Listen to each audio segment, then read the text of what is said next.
Boa noite, pessoal. E aí, me conta, como é que vocês estão? Todos bem? Como é que foi a semana de vocês? Reza a lenda que hoje acaba o ano de agosto, não é mesmo? Galerinha, olha o título da aula. Vamos mudar finalmente um pouquinho o foco, vamos fugir um pouquinho da parte algébrica, da partinha de sequência, da partinha de funções e contemplar agora poliedros. Primeira coisa, você tem que entender que isso aqui está no grande bloco da... Perceba, poliedros você vai estar estudando o contexto da geometria, que é dita, olha só, espacial. E aí, finalmente, aqui a gente tem uma transição e uma mudança de foco gritante, que é o quê? Perceba, todas as aulas que você teve com geórgica, contemplando geometria, você falou de triângulos, você falou de quadriláteros notáveis, você estava trabalhando sempre com figuras planas, ou seja, figuras contidas num plano, ou seja, figuras bidimensionais. Agora a gente explode um pouquinho isso e vai contemplar a galera que é 3D. E qual é a grande diferença de ser tridimensional? Primeiro, você vai ter uma complexidade maior, isso é inevitável, você vai ter uma dimensão a mais para contemplar, então isso é interessante você entender. E principalmente, o grande diferencial dessas figuras é contar com, olha só, volume. Aí você vai olhar para mim e falar, nossa, mas tu já vai entrar na voadora com isso? Não. Você vai ver que, antes de sair detalhando a parte quantitativa, essa parte focada em volume, a gente vai começar a passo de formiga definindo. O que é um poliedro? Quais são os grupos que eu divido poliedro? Só existem poliedros? Então é interessante você pegar esse aspecto macro. Então olha só, antes de aprofundar, vou te mostrar a questãozinha. Você vê que a gente vai ter que voltar na teoria de imediato. Corta para o slide. Olha que questãozinha fantástica e simples. O hexaedro regular é um poliedro com. Vem comigo. Olha como a questão é seca, direta e objetiva. O cara está falando o seguinte, o que diabos vem a ser o hexaedro regular? Uma palavrinha, gente, que é assim, ó, leu ela, aplicada aí na matemática, você já tem que entender, já tem que puxar algumas referências. Bacana? Então, olha só, perceba que essa questão ela está falando, você sabe de fato o que é um poliedro? Como é que eu dou nome? Como é que funciona? O que vem a ser um poliedro regular? Então, por isso que a gente vai trabalhar primeiro com a definição. Gente, definiçãozinha. O que diabos vem a ser esse cara? Bem, o poliedro nada mais é, perceba, como a gente está no contexto da geometria espacial, 3D, então, são figuras tridimensionais, perdão. E aí, não só isso, né? Que contam apenas com faces, e olha só que importante essa definição, faces poligonais planas. O que isso quer dizer? Porque perceba, você tem uma nomenclatura assim bem criteriosa, uma série de termos assim bem teóricos. Vamos desconstruir esse enunciado? 3D, porque eu já te falei aqui, né? O poliedro, por definição, ele vai estar 3D, volume. E aí, poligonais. Gente, para exemplificar isso, olha só o que eu quero te mostrar. Se você olhasse para minha garrafinha, todos conseguem ver ela direitinho aí? Analisa. As faces são, perceba, tridimensional, naturalmente, tem volume, você está botando água aqui dentro. Só que olha essa superfície dela. Essa superfície dela é, se você for observar, arredondada, curvilínea. Isso define um poliedro? Não. Então anota isso. Quando eu falo de poliedro, você não fala, em hipótese alguma, disso aqui, ó. Não entra elementos circulares. Ah, mas então, o que são essas faces poligonais planas? Bem, quer outro exemplo de um cara que vai contemplar a nossa categoria? Tá aqui, ó. Caixinha de giz. Se você for observar, ela também é tridimensional. Você está colocando aqui o seu giz aqui dentro e repara as faces. Vai, seja criterioso. Puxa lá dos quadriláteros notáveis. Todas as faces desse cara são o quê? São retangulares. Então entenda isso. Essa diferença é sutil, mas é primordial. Nos poliedros você não vai ter a presença do círculo. Ah, mas e aí? O que diabos vem a ser essas figuras formadas? Bem, o cilindro, a esfera e o cone vão entrar em outro grupo, que a gente vai detalhar em breve, que vai ser a brincadeira dos corpos redondos. Bacaninha, o nome é autoexplicativo e fica bem didático. Vencido isso, vamos contemplar a outra parte. Perceba, o cara está falando na questãozinha, ele está sendo rigorosamente criterioso porque ele está pedindo para você falar tanto a quantidade de faces quanto o formato delas. e ele ainda está falando de um nicho específico de poliedros, né, que são os regulares. O que eu quero te mostrar também além disso? Galera, elementos. Bem, se a gente vai falar dos elementos desse cara, volta para a caixinha de giz, volta a visualizar. Não vou ficar pegando a caixinha de giz toda hora, mas eu quero te mostrar isso aqui, ó. Vamos analisar o cara aqui. Vamos tentar fazer o desenho mais ou menos razoável para você visualizar e ficar fácil. Lembra dessa aula que você sofria, agonizava? Pelo amor de Deus, como é que demônios eu desenho isso? Sim, esse é o grande desafio também da geometria espacial. É o desenho, é a visualização. Galera, quais são os elementos que formam? Vou indicar aqui no desenho e eu quero que você pense e reflita aí para ver se você não sabe essa matéria. Você vai ter esse elemento, ponto, que não vai ser esse o nome. Você vai ter esse cara aqui, o lado, e você vai ter, ó, isso aqui. Quais são os elementos que compõem todo e qualquer poliedro? Bem, esse cara que representa o pontinho, ele vai funcionar como meu vértice. Você também vai ter a figura das arestas e também, por fim, das faces. Ou seja, tá aí. Todo e qualquer poliedro ele se resume a esses elementos. E você tem que saber identificar eles, contabilizar e perceba, vai, se você fosse observar, ser bem sincero comigo, bem frio e calculista, isso aqui você faz, ó. Desde o seu quinto ano fundamental, para ser mais específico, você insere essa metodologia, essa linguagem. Então isso, primeiro, não é novidade e não é muito complexo. Só que, ó, mas aí, Garcia, qual a diferença da concepção disso no Enem para a concepção lá da tia Ruth no quinto ano? Que lá o desafio era você pegar o objeto, ou então desenhar ele e sair contando. E naturalmente as questões do Enem, não. Nem sempre elas vão ficar entrando nesse método de contagem. Até porque, gente, convenhamos, esse processo de contagem ele é trivial. Você vê que a gente vai ter métodos algébricos sutis para trabalhar com isso. Mas isso já já. Além dos elementos, perceba, olha só qual é o foco da nossa questão. Hexaedro. Vamos indicar isso? Vamos analisar essa palavra? Gente, edros faz alusão a faces. E o prefixo hexa, bem, indica quantidade. Isso é interessante para te mostrar o seguinte. Quando eu venho aqui para nomenclatura, qual é o critério?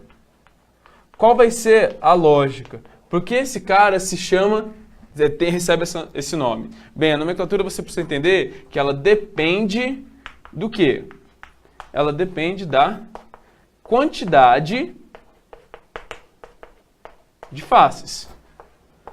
Ou seja, perceba, isso aqui também se acontecia, esse mesmo padrão, esse prefixozinho indicando quantidade, acontece também no quesito de polígonos, lá da geometria plana, o padrão se repete. Só que lá você tinha o gônus, fazendo alusão a ângulos e tudo mais, e aqui você já tem outra linguagem, você tem o sufixo assim, edros, essa partículazinha indica faces, essa quantidade. Vai, eu te desafio, olha como essa questão é fácil.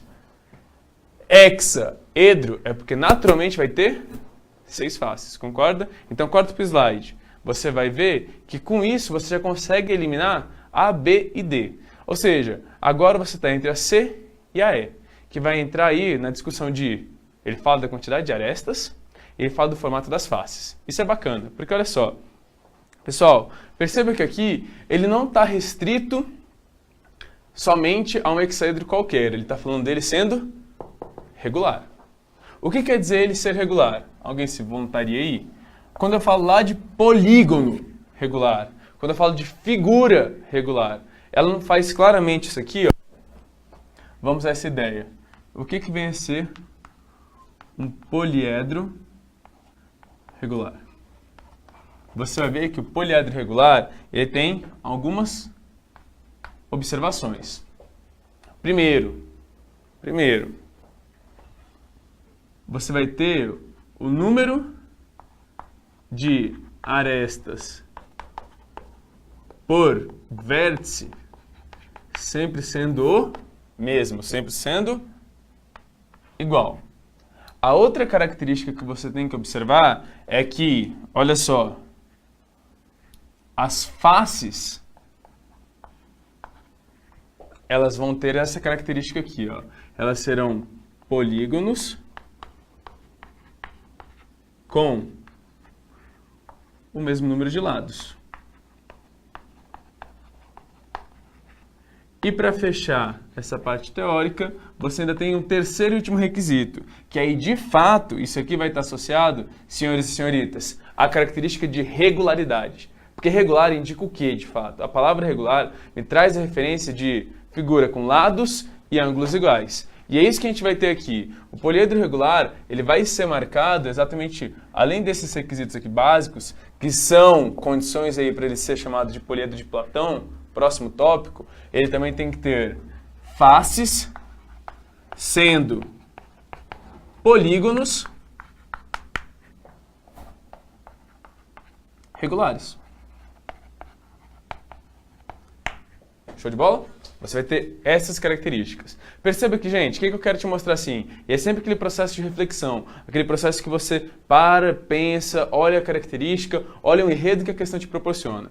A nossa matériazinha, nesse primeiro momento, como a gente ainda não está contemplando o cálculo do volume, ela tem uma concepção muito mais teórica, natural e inevitável. Isso acontece.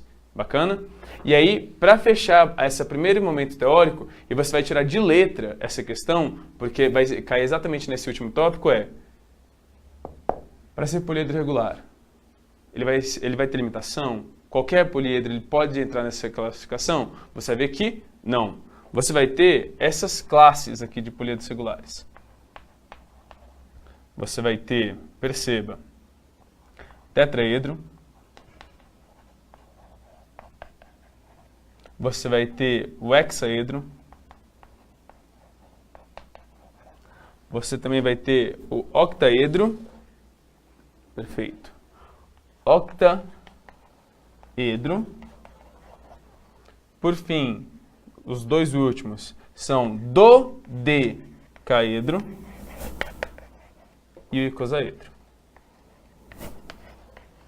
Perceba que aqui você vai ver que toda a nomenclatura obedece qual padrão? Quantidade de faces. E eu te faço esse desafio. Você lembra esses prefixos todos? Vamos lá.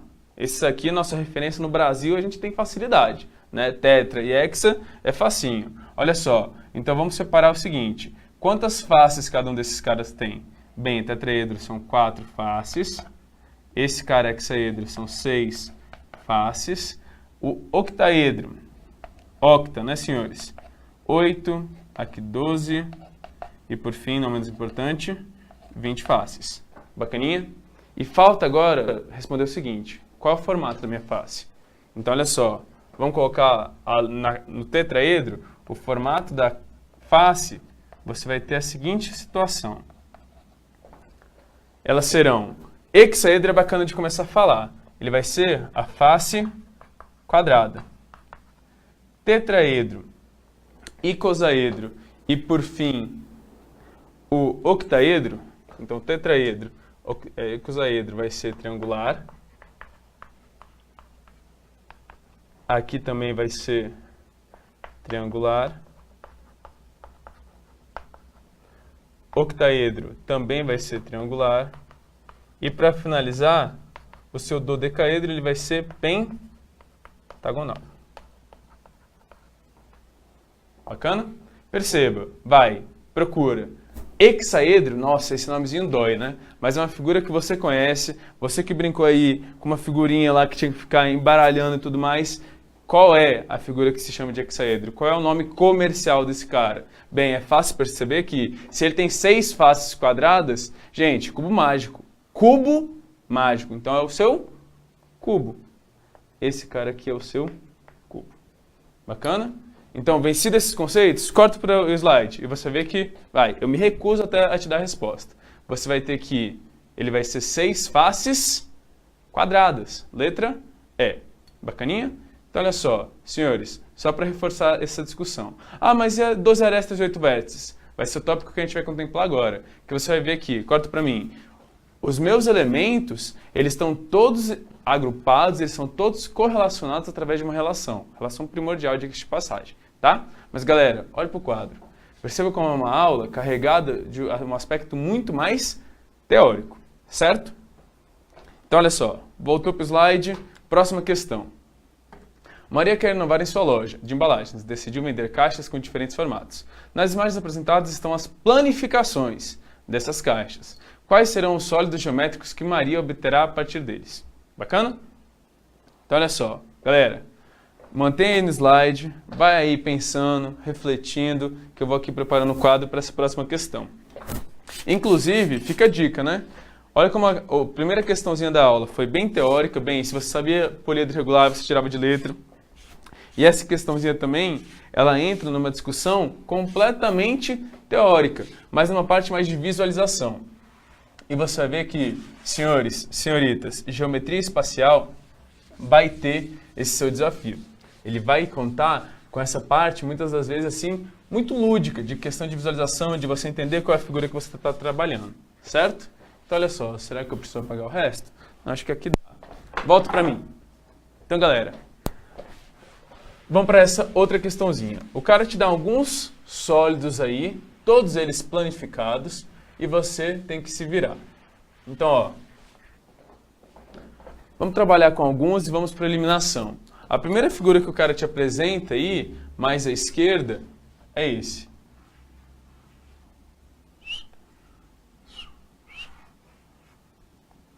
Senhores, senhoritas, vai. Primeira coisa. Mas é a primeira aula e você já está metendo planificação aí? Óbvio. Por quê? Porque você vai ver que grande parte desses conceitos você sabe. Você já teve acesso, você já teve a oportunidade de visualizar. Ou então você consegue aí, a partir da abstração, visualizar essa imagem, você consegue chegar à resposta. O que eu quero te trazer como primeira reflexão? Essa figura vai ser um poliedro? Sim ou não? E por que não? Pessoal, olha, você vai ter a presença aqui de círculos. Lembra aqui que tinha em amarelo, aqui tem até um rastro aqui, ó. Aqui estava escrito, pode ser circular? Não, de jeito nenhum. Ou seja, essa sua figura, não, ela não vai gerar um poliedro. Se você fechasse ela e voltar certinho, ó, você vai ter duas bases e ele vai ser isso aqui, ó. Ou seja, essa primeira figura, ela vai entrar vai ser um cilindro. Concorda? Corta para o slide de novo, vamos dar uma olhadinha aí. Fica aí olhando para o slide enquanto eu vou desenhar o próximo cara para vocês. Ele vai ser o seguinte. Aqui.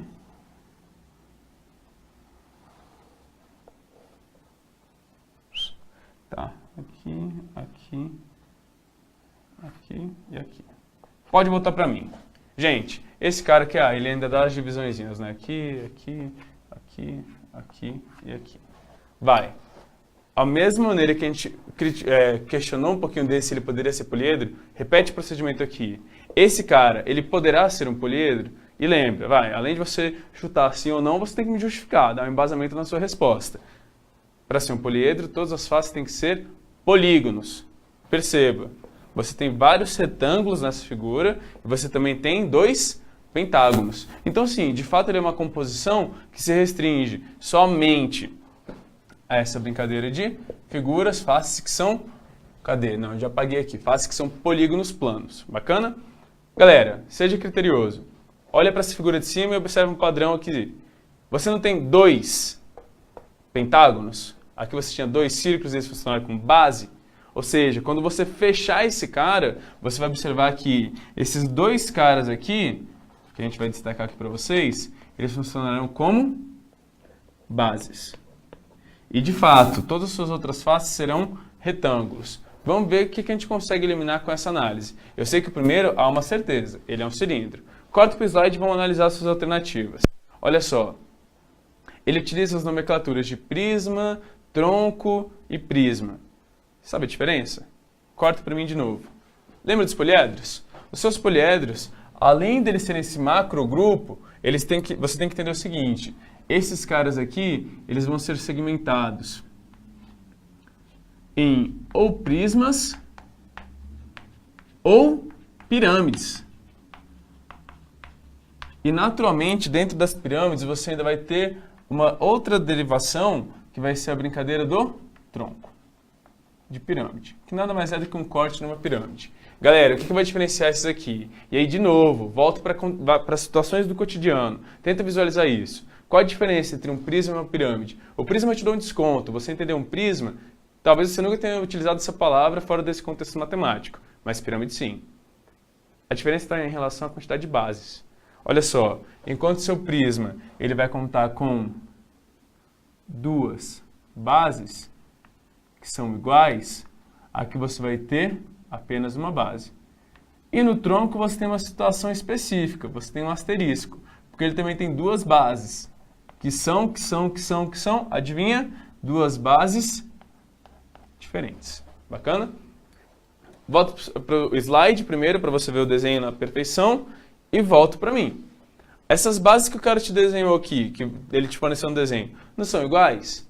Opa, são duas bases. Já elimina pirâmide. As duas bases, iguais ou diferentes? Ah, elas são iguais. Por isso que esse cara trata-se de um prisma.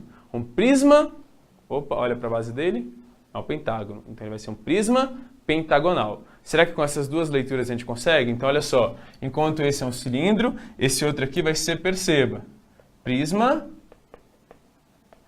pentagonal. Bacaninha? Volta para o slide. Vamos ver se com isso já basta. Ele fala aí, ó, cilindro. Então você está entre A, D e E. Aí ele fala da questão na letra A, perceba, pirâmide. Na letra B, pirâmide. Na letra E, tronco de cone. Olha só, foca, analisa. Se você fosse observar, seja criterioso muito aí nesse processo. Pode ser a letra E? Seja aí, analisa, dá uma olhadinha. Não pode ser a letra E porque tronco de cone, o cone ele também vai demandar uma base arredondada. Então, olha para a letra A. Cilindro, primeiro está certo. Prisma de base pentagonal, também está certo. E o outro é a pirâmide, que você vai ver que vai ser um caso específico. Mas com a análise de dois aí, você já conseguiria eliminar sem problemas. E, portanto, o gabarito dessa questãozinha sua vai ser a alternativa A. Certo? Garinho, até aí, estamos bem? Tudo fluindo naturalmente bem. Caso tenha dúvida, eu estou te esperando, certo? Pessoal, basicamente essa primeira aula, a gente tem essa concepção. Vou te passar também dois elementozinhos, duas ferramentas que a gente vai fixar ainda mais no nosso próximo encontro, de mais tarde. Que vai ser o seguinte, ó. Para finalizar esse nosso primeiro momento, eu quero que você, já de antemão, anote no seu caderno. Perceba que, nossa, mas e aí, Garcia? Todas as questões serão teóricas com essa abordagem de visualização e tudo mais? Não. E aí a gente vai entrar finalmente no principal asterisco da aula, que é a abordagem quantitativa. Que esse seu desafio é um pouquinho maior. Quais são as duas formulazinhas associadas aqui nessa matéria? Perceba, nessa matéria ainda de introdução a poliedros. Quando a gente entrar em prisma e pirâmide, aí muda o foco. Você vai ter uma abordagem muito mais quantitativa, de cálculo de áreas, cálculo de volume. Aí o estudo ele toma um outro eixo. A priori, ele é enviesado para essa perspectiva teórica, tá? Com exceção dessas duas abordagens aqui, ó. Você vai ter, senhores, senhoritas, a relação de Euler e você também vai ter uma outra formulazinha que vai ser a soma dos ângulos das faces. Qual vai ser a formulazinha daqui? Aqui, perceba, já tinha te falado, a relação de Euler, ela merece, assim, um carinho fora do comum. Por quê? Porque ela vai contemplar todos os seus elementos. E ela vai trabalhar com isso aqui, ó. V mais F é igual a A mais 2. Enquanto a soma dos ângulos das faces, ela vai ser V menos 2 vezes 360. E as questões, bem, na próxima aula a gente começa a trabalhar com elas de maneira bem tranquila. Você vai ver que um detalhezinho quebra a perna assim, ó, de metade dos concorrentes, que eles vão fazer uma ponderação que é importante, certo? Mas agora, basta você ter carinho para essas duas fórmulas que a gente já te prepara para a próxima aula, certo? Aguardo você para até daqui a pouquinho. Um abraço, até já já.